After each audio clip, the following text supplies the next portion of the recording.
Bueno, hola a todos, algúns de vos xa vos conozco e os que non son Eva Cambón, son adjunta de Uroloxía e vou vos intentar dar unhas pinceladas do que é da base da uroloxía na urgencia.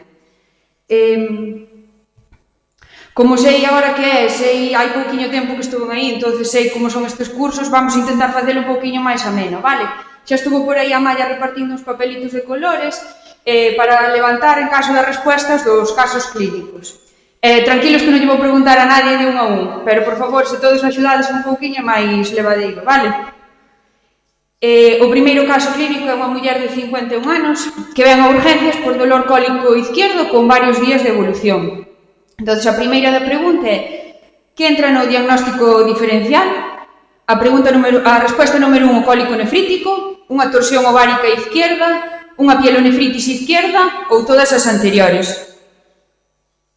Bueno, vexo que moi ben, seguimos preguntándolle un pouquiño con máis calma, contanos que leva con dolor xa uns cuantos días, que se lle irradia a ingle do mismo lado e que xusto desde esta mañán está un pouquiño peor. Non ten fiebre, non ten hematuria, non ten alteración do hábito intestinal, está menopáusica. Entón, cal sería o seguinte paso? Pedir a bioquímica un hemograma e unha coagulación, facer unha exploración física, bioquímica, hemograma e coagulación e un seguimento de orina, unha exploración física, bioquímica, hemograma, coagulación, seguimento de orina, radiografía de abdomen, e a todo isto, a cuarta opción é sumarlle unha ecografía de abdomen. Podedes contestar xa? Bueno, por aquí vexo que xa hai máis dúdas nos papeliños. A resposta correcta é a 3. Despois, ao final, cando acabe o caso clínico, falamos un pouquiño da teoría e xa puntualizamos as cousas. Nas pruebas complementarias que se lle piden, vese que no sedimento hai eritrocitos e leucocitos, pero non hai bacterias, que na analítica hai unha discreta leucocitosis de 14.000 leucos e unha crea de 1,3. A radiografía de abdomen non se ven litiasis nos trayectos ureterales, sí que se ve un hilio reflejo, e a pesar de fluidos e de analgesia, continúa con molestias, aínda que sí que xa ten un pouquiño de mellor control do dolor. Cal é o seguinte paso a seguir? Pois como está así irregular, pois pedimos un TAC abdominal, pois non está claro de onde lle ven ese dolor e ten un hilio reflejo. Hai que solicitar unha ecografía, pois a sospeita de cólico nefrítico complicado. Hai que aumentar a analgesia, chegando aos derivados mórficos, solicitar unha eco para descartar un cólico nefrítico complicado ou ningunha das anteriores é correcta. Podedes contestar? Sin medo, Bueno, pois a correcta é a número 3. Tranquilos todos. Despois de solicitar a ecografía abdominal, o que se ve nesa ecografía é que hai unha dilatación pielocalicial izquierda que é secundaria a unha litiasis que está aí xa a puntiño de salir á vejiga. Entonces, de 5 milímetros. O seguinte paso que é continuar con analgesia, añadir tratamento expulsivo, evolución e control, avisar a uroloxía, pois é un cólico nefrítico complicado, iniciar o tratamento antibiótico, pois ten 14.000 leucos, ou suspender os sueros, xa que ten unha retención urinaria aí nese uréter, e avisar o urólogo. Bueno, aquí xa hai máis acordo. A correcta é a número 1. Mantense en observación con tratamento analgésico expulsivo, que xa ten un bo control do dolor. Pídeselle unha analítica de control no que a crea xa mellorou un pouquiño a 1,1. E o seguinte paso cal sería? Avisamos ao urólogo porque persiste o deterioro da función renal e xa é un cólico complicado. Seguimos latendo en observación con un pouco de analgesia, damos de alta a domicilio con analgesia, tratamento expulsivo e revisión nas nosas consultas ou ningunha das anteriores é correcta. Moi ben, aquí tamén hai acordo. Bueno, pois agora xa dando un pouquiño de teoría acerca do cólico nefrítico que presentaba esta chica, antes de nada, moi importante o diagnóstico diferencial. Dentro do diagnóstico diferencial do cólico nefrítico entra todo o que se chama dolor lumbar agudo de origen non traumático, vale?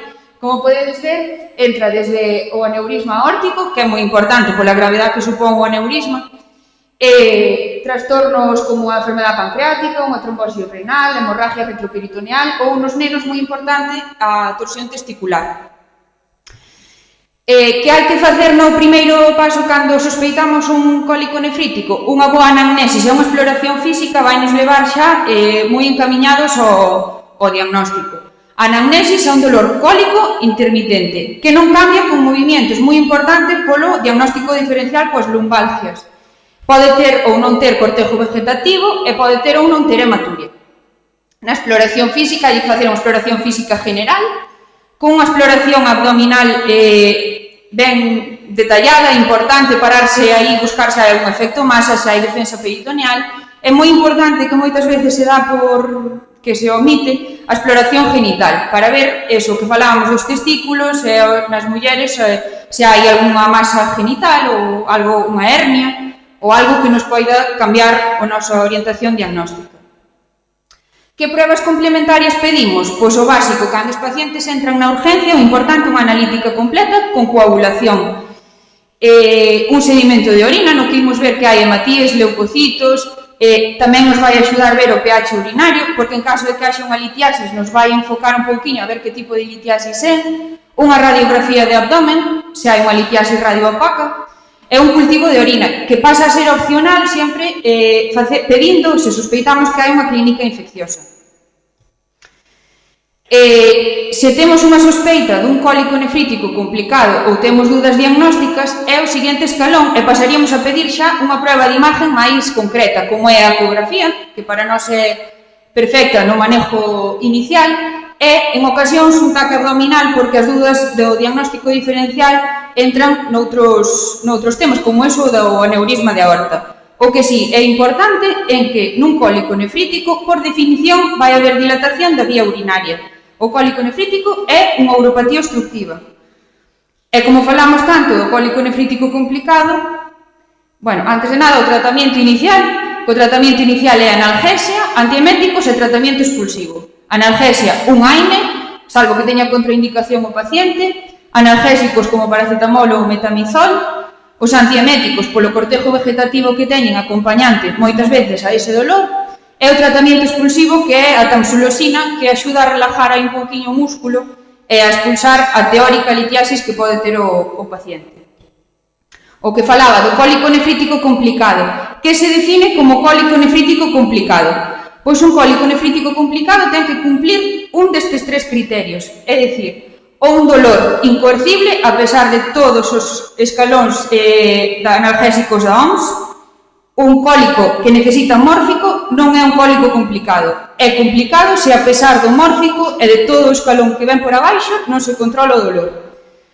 Se ten insuficiencia renal, que tampouco hai unha cifra concreta de creatinina, que non é porque que salga en rojo xa é unha insuficiencia renal. Hai que ver as analíticas previas destes pacientes. Se xa ten un deterioro base da función renal, con que lle suba un pouquiño, tampouco é criterio de derivación urgente.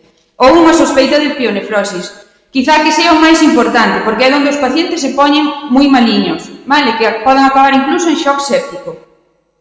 A pionefrosis é cando hai pus na vía urinaria, sospeitaremoslo cando os pacientes teñan fiebre, elevación dos reactantes de fase aguda, leucocitosis elevada e bacterias na orina. Vale, neste caso, en calquera destes tres supuestos, hai que avisar a urología, vale? Porque o tratamento é de derivación urinaria urgente. E como o cólico nefrítico que conocemos, o cólico nefrítico litiásico, como falaba antes, é unha causa de uropatía obstructiva, solo nos quedan, solo é a mitad das uropatías obstructivas. A outra mitad son as uropatías obstructivas non litiásicas, entre as que temos tumores uroteliales, tumores de outro origen que compriman as vías urinarias, as fibrosis retroperitoneales, os síndromes da UPU e as necrosis papilares. Todos nestes casos, sempre, dilatación da vía urinaria, vale? Sea cólico nefrítico de causa litiásica ou outra causa. E aquí, nestes non litiásica, é cando nós normalmente, cando se nos chama, decimos, pois sería importante ter un TAC, vale? Para saber se hai pedras ou non hai pedras. Xa pasamos agora a outro caso clínico, vale? Este é un chico de 17 anos, sin antecedentes que ven a urgencias por un dolor brusco no teste izquierdo de 2 horas de evolución. Cal sería o manejo inicial? Pois antes de nada xa avisar ao urólogo, porque o máis seguro é que sea unha torsión de testículo. A segunda opción, empezar con analgesia e ver como vai evolucionando. A terceira, completar a historia, a exploración física e solicitar as pruebas complementarias. E a cuarta, ningunha das anteriores. Moi ben, que hai 100%. Bueno, interrogando un poquinho máis ao paciente, refiere que empezou todo de forma brusca, sin traumatismo, sin fiebre, e a exploración vemos que o testículo está elevado, con aumento de tamaño testicular, moito dolor á manipulación, e está así un pouco colorado. Que faremos agora? Solicitar un ecodoppler urgente e avisar a uroloxía, porque a primeira posibilidade é a de torsión. Analgesia, antibioterapia e IV, xa que a primeira posibilidade é de orquiepididimitis. Analgesia e evolución, xa que a primeira posibilidade é de hidrocele izquierdo. Ou ningunha das anteriores. Le podedes levantala sin medo, que non vos vou preguntar nada a ningún. Moi ben. Bueno, pois esta é unha tabla que eu sempre cando veñen resis pequenos, agora resis sin ser pequenos meus, sempre ya explico na primeira vez que teño unha guardia con eles, porque me parece como a clave do escroto agudo. Vale, intentei facela clariña para que sean como tips moi para enfocar hacia un lado ou hacia outro. Vale, temos 3 causas de escroto agudo a destacar: a torsión testicular, a orquiepididimitis e o traumatismo testicular. Antes de nada, vamos sacar de diante o traumatismo testicular porque temos sempre un claro antecedente de que se levou un golpe. Vale, dolor agudo en todo o testículo, pode haber hematoma, non ten fiebre e dolle todo. Moitas veces o testículo é o que non é o testículo. Vale, iso é como moi claro sempre.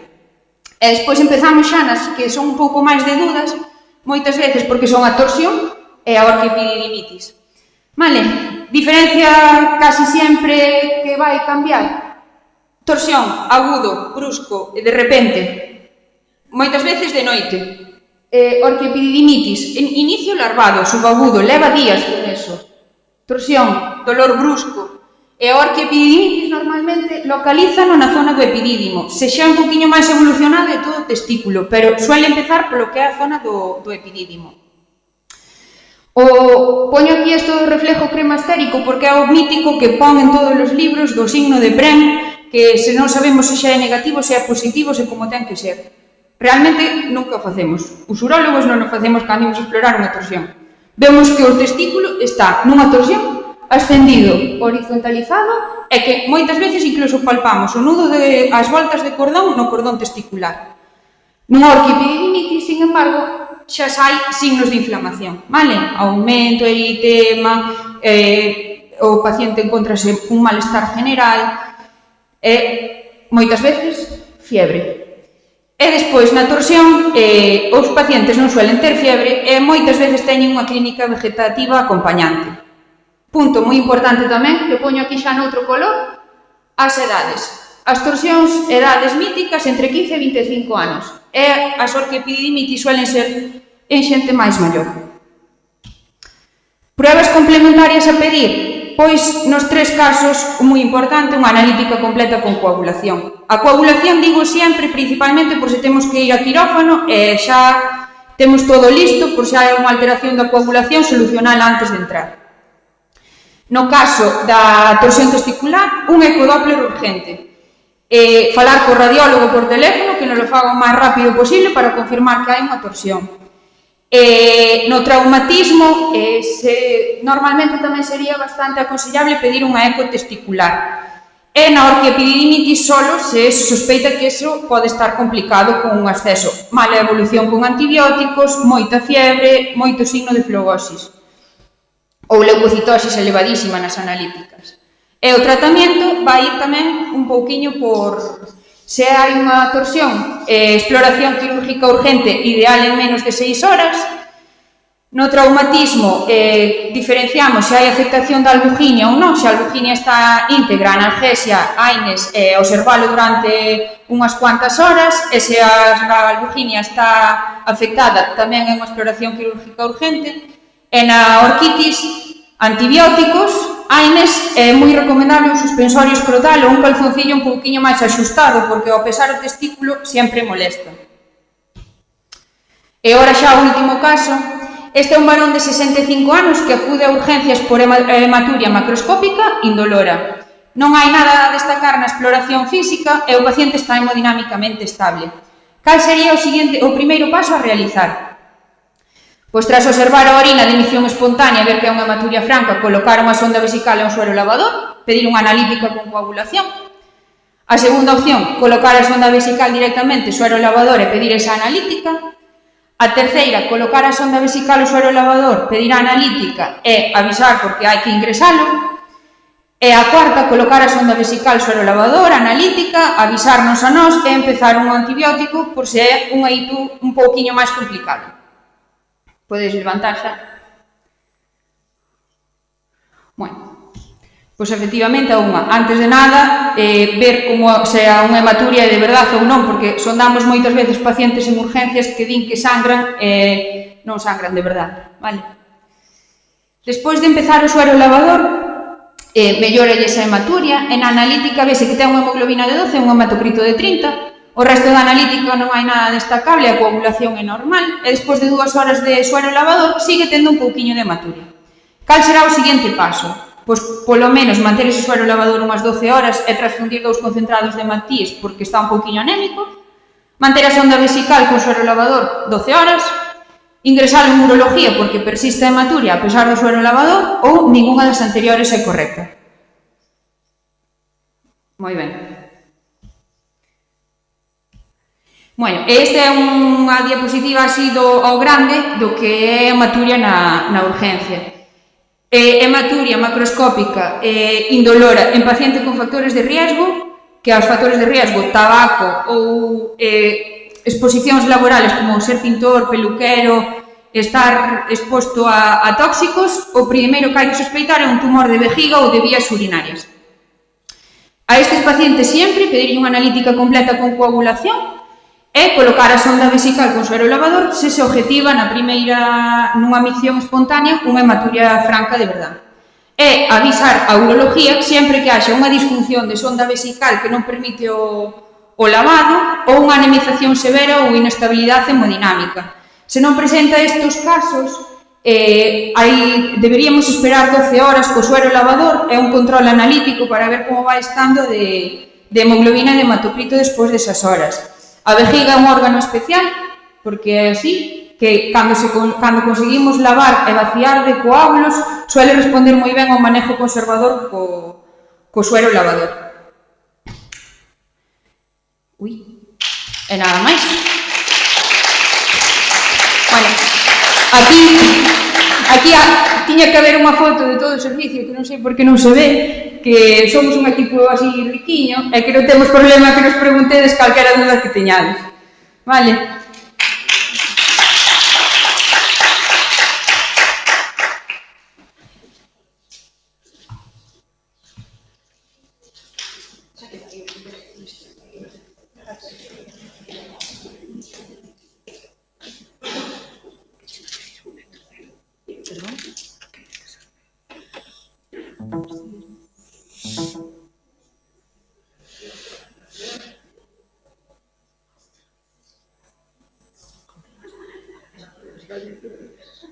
¿Cómo es aquí?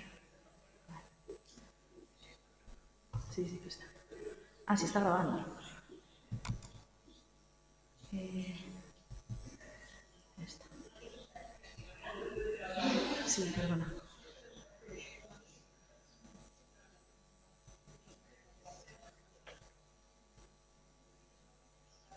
Ah, que me da igual. Por presión.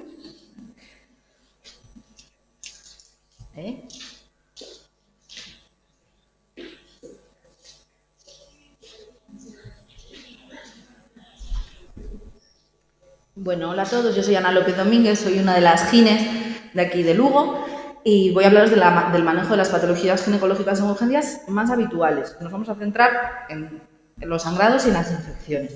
Como dijo mi compañera ahora, vamos a intentar un poquito al grano, que supongo que todos esperáis para casa. ¿Qué tenemos que hacer con un sangrado ginecológico en urgencias generales? Los podemos diferenciar en sangrados en mujeres que sí que están embarazadas o que no están embarazadas. Dentro de las mujeres embarazadas tenemos primer trimestre y segundo y tercer trimestre, y de las no embarazadas, pre o posmenopáusica.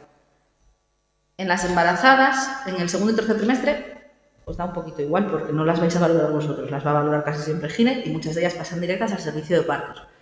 Entonces, nos vamos a centrar en las del primer trimestre. Una metrorragia del primer trimestre se define como un sangrado uterino entre la cuarta y la 12ª semana de gestación. Las causas ya os las sabéis, que también las estudiasteis para la carrera, para el MIR, son la amenaza de aborto, el aborto en curso, el aborto diferido, la gestación ectópica o un sangrado de causa genital, un sangrado traumático. Tampoco vamos a hacer diagnósticos diferenciales ni nada de eso. Lo que tenéis que hacer vosotros, cuando os llegue una paciente, una embarazada del primer trimestre que os comenta que está manchando, lo primero, preguntarle por sus antecedentes personales, si tiene alergias, enfermedades, operaciones, como cualquier otra paciente. Los antecedentes ginecológicos, a nosotros nos interesa sobre todo saber la fecha de última regla, saber de cuántas semanas está embarazada, cuántos días le dura la regla y cada cuánto le viene. No es lo mismo que tenga unos ciclos menstruales regulares que le venga la regla cada 6 meses y tenga una menorrea de, no sé, de 20 semanas, y qué número de embarazo es este. También tenéis que preguntarle por el motivo de consulta, la cantidad de sangrado, cómo es ese sangrado, desde cuándo está sangrando, y tomar unas constantes. No hace falta que la explotéis, o sea, no hace falta que pongáis un espéculo ni que miréis cómo es ese sangrado. Normalmente lo cuentan ellas y lo cuentan de verdad. O sea, pues manché un poquito a limpiarme, o tuve relaciones y después de las relaciones empecé a manchar un poco, o sangro más que una regla, o sangro con coágulos. Lo describen ellas, lo describen bien. Las pruebas que le tenéis que pedir son 3. Mientras estáis en urgencias, probablemente haya quien me lleve la contraria, pero bueno, lo que yo creo que un hemograma solo si el sangrado es muy abundante. Si es un manchadito escaso, eso, pues al limpiarse o empezó a manchar un poquito después de tener relaciones o tal, el hemograma lo único que nos va a aportar es si se está anemizando. En ese caso, en el caso de que os diga que está manchando un poquito, no se va a anemizar. El test de embarazo también lo tenéis que pedir solo si tiene una eco previa. No es la primera vez que nos llaman pues una chica que ya se está controlando el embarazo, que sabemos que es un embarazo intrauterino normal y corriente, y que, bueno, pues 14 semanas, 15 semanas, 16 semanas test de embarazo positivo. Aunque sea un aborto, tarda en negativizar. Entonces, aunque haya dejado de latir el corazón, va a seguir siendo positivo a pesar del aborto. Entonces, tampoco nos va a aportar nada si ya tenemos una eco que confirma un embarazo intrauterino. Y la coagulación, lo mismo que dijo ahora Eva, solo si vamos a acabar en una intervención quirúrgica. Pues es una embarazada que está manchando un poquito al limpiarse tal, pues en el peor de los casos es un aborto, se le pone un tratamiento médico, va a ingresar y será alegado un par de días. Entonces se le puede pedir de manera, o sea, ingresada ya, se la podemos pedir nosotros directamente, entonces tampoco os va a aportar nada.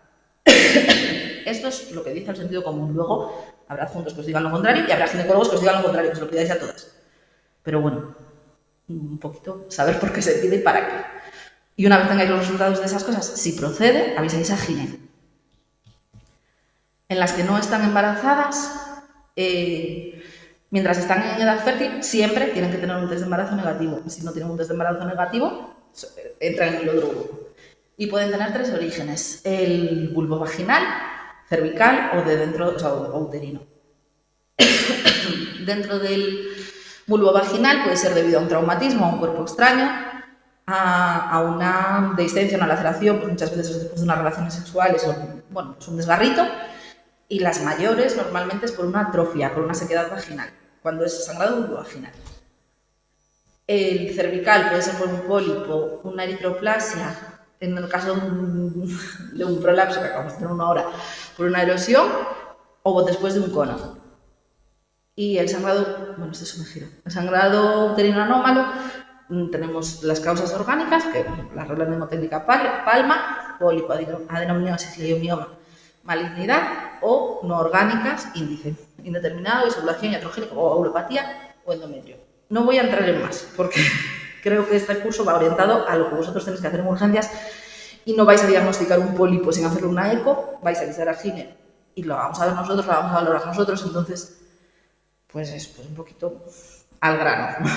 Lo que tenéis que hacer vosotros, lo mismo que en una mujer embarazada, preguntar por los antecedentes personales, Los ginecológicos, lo mismo, la fecha de última regla, pues una chica que normalmente le dura el ciclo 28 días, tuvo la última regla, pues hoy es 2 de diciembre, la tuvo el día 4 de noviembre, es una regla, es normal que esté sangrando.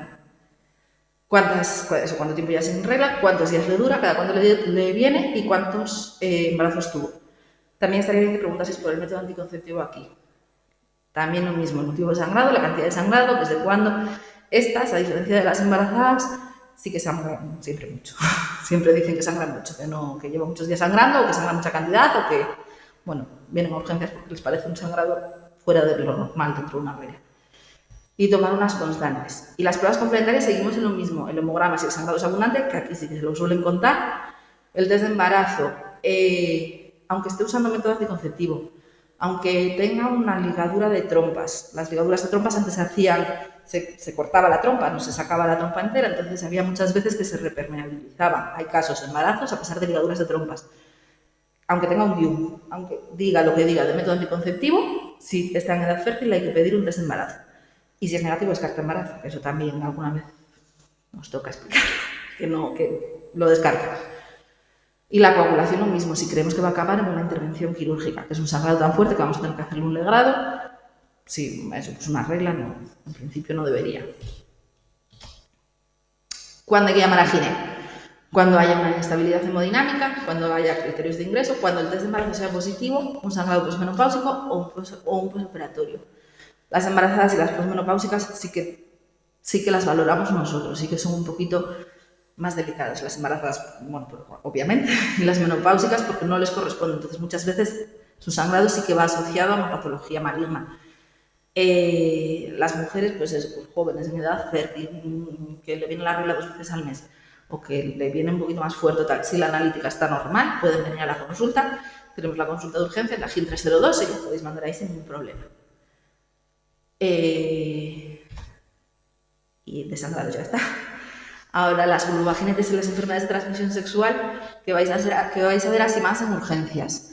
Son esas 3, y a mayores añadir el herpes. La vulvovaginitis es la inflamación de la mucosa vaginal y de la piel vulvar. No siempre se afectan ambas áreas anatómicas de forma simultánea. Y la mayoría de las mujeres tienen por lo menos un episodio a lo largo de su vida, sobre todo candidiasis. Vamos a ver en la exploración, aquí sí que hay que poner un espéculo y mirar qué pasa con ese flujo. Vamos a ver una secreción vaginal blanquecina en grumos. Ahora la vais a ver, que es muy característica. La mayoría de las mujeres pica, les molesta también al hacer pis cuando tienen relaciones sexuales y les escuecen la vulva. La mucosa a veces está eritematosa y también pueden aparecer lesiones cutáneas en el perineo y en la vulva. El diagnóstico que haremos será la anamnesis, ponemos el espéculo, miramos cómo es el flujo, recogemos un cultivo y le ponemos el tratamiento. Que lo usamos normalmente clotrimazol en óvulos si es vaginal, en cremas si también hay afectación vulvar. Los antimicóticos orales, pues no, si os cuenta que lleva, no sé, que se puso el óvulo, que fue a la farmacia, le dieron el ginecanestén y no se le pasó, le podemos poner un antimicótico oral. Y si son episodios recurrentes, un probiótico a mayores. Ese es el flujo típico de la candidiasis. La bacteriana normalmente no pica, sí que se quejan más de un flujo amarillento, así grisáceo, blanquecino, que huele mal, que huele muy mal. Lo que suelen contar es que tienen el flujo aumentado y que de repente que últimamente les huele muy mal. No hay signos de inflamación y el diagnóstico lo haremos igual que en las bacterianas. Que en la candidiasis. Haremos una anamnesis, pondremos un espéculo, miramos cómo es el flujo y recogemos un cultivo. Si no queremos ponerle un antibiótico, el flumicin responde bastante bien. Como antibiótico elegiremos metronidazol o clindamicina y lo mismo, si les suele pasar, podemos poner un probiótico y un prebiótico. Y este es el flujo típico de la vaginosis bacteriana. La tricomona, bueno, es importante que las otras dos no son enfermedades de transmisión sexual, que muchas veces es un error que se comete en muchos ámbitos de la medicina. Hay a muchas pacientes que les cuentan que tienen una enfermedad de transmisión sexual y nos metemos donde nadie nos llama y provocamos problemas que nos podemos evitar. La tricomona sí que es una enfermedad de transmisión sexual. Estas ya vienen diagnosticadas. Estas sí que cuando vienen por urgencias, pues vienen porque le dio una tricomona en la citología, le dio una tricomona en el cultivo, la llamaron para ponerle el tratamiento a ella y a su pareja y quiere saber más, pues quiere saber si tiene otras enfermedades de transmisión sexual, si qué pasa, si, muchas cosas, que surgen muchas dudas. Entonces, es la clínica normalmente cursa de manera asintomática. La leucorrea es amarillo verdosa, es el champán con fresas, típico que estuvimos en la carrera, espumosa, maloliente, pica y molesta con las relaciones sexuales. También puede haber como puntitos rojos en el cuello. Haremos una anamnesis y una exploración física, el cultivo y el tratamiento para gustos colores. O sea, el tratamiento es o metronidazol o fenidazol, eso sí. Yo a lo mejor esperaría recoger el cultivo por eso, porque esta sí que es una enfermedad de transmisión sexual. Entonces, entre que sale ese resultado y se confirma o no se confirma, bueno, ese es el flujo y los puntitos rojos que provocan el cuello del útero. Y vamos a seguir con el herpes, que esta sí que se trata desde, bueno, los tratáis todos en la puerta de urgencias, entonces está bien que los identifiquéis. El herpes tiene dos episodios muy diferentes y muy diferentes. La primera infección o las recurrencias. En la primera infección hay una fase de pródromos con síntomas generales. Aparecen las lesiones típicas de los herpes en la región genital. Pican mucho y les duele muchísimo. Se quejan muchísimo de dolor. Alguna vez incluso no pueden orinar, pueden expresarlas. Bueno. También hay adenopatías inguinales dolorosas y es el episodio más intenso. La excreción viral es contagiosa durante 12 días. Luego las recurrencias normalmente sí que son mucho más leves. No suele haber los síntomas generales, duele menos, pica menos y la excreción viral es durante 7 días. Para el diagnóstico haremos una anamnesis y una exploración física, recogeremos, bueno, cultivo la PCR y las serologías. Es la técnica recomendada, pero en teoría muchas veces no resuelven nada. Pero bueno, y el tratamiento de la ciclovir, faciclovir o valaciclovir. Y esta es la foto de, bueno, se ve un poco mal en esta pantalla, me da la impresión. Vesículas en espejo. Las conclusiones que quiero que os llevéis. 3. Las embarazadas. El test en las embarazadas hay que hacer el test solo si no tiene una ecografía previa. Y el hemograma en la coagulación, si es un sangrado importante, si va a acabar en quirófano, la coagulación. El hemograma sí puede provocar una anemia. El test de embarazo lo hay que pedir siempre en una mujer en edad fértil, utilice método anticonceptivo o no utilice método anticonceptivo. Y hay que avisar a GINE en el caso de las embarazadas, de las posmenopáusicas, nuestras posoperadas o que tengan criterios de gravedad. Y gracias.